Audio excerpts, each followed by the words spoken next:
many people here use the internet? How many people here text? How many people here use email? Anybody subscribe to stuff? I subscribed to a recipe thing.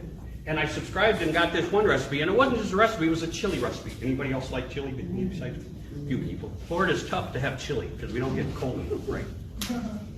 But I found a recipe, and it wasn't just a chili recipe. It said, world's best chili. Oh, I got to look at it. Looked at it, said, oh, I got to send that to my wife. Forwarded it to my wife. Right? Good stuff. My wife responds with, what's wrong with my chili? Nothing, honey. I love your chili. Well, you must not, or you wouldn't have sent me this new recipe. You see, you're stuck now. You aren't going to get out of this, are you? You're done. As soon as I sent it to her, and she responded that way, I was all over. Right? Can't dig yourself out of that hole. What I'm trying to say is, on these situations, miscommunication happens. As a matter of fact, Mr. Communication is dead, and miscommunication is living in your life.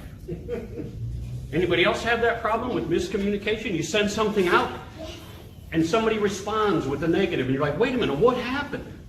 How did we go wrong? Let me give you an example. Hi. Hi. Hi. Which one of those meant what, right? If you're looking at me, if you're listening to me, you have a pretty good idea. Not much miscommunication could happen there.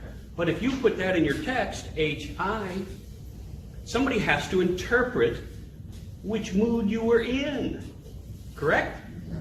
Is that right? Everybody shaking their head? We're good. Or nodding. That's nodding, isn't it? This is shaking, right? This is nod. I wonder why we do that. I don't know. Yeah. What I want you to understand is when we send a message, what are we actually conveying?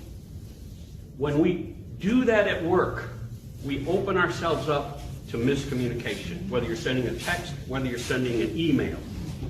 The other person responds with their emotions for that day, or their attitude about that.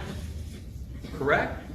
So you have to be real. Now, everybody says, but wait, Steve, if you put hi, and you put one of the, what are the new things called? You put those things with it? Emojis. Yeah, emojis. Right? You put an emoji with it, then people know you're in a good mood. How many people here put an emoji with every sentence they put out on their text message? Yeah, none of us. What I convey is, if you're going to go to work today, if you're going to communicate today, think about what you're trying to convey in your message.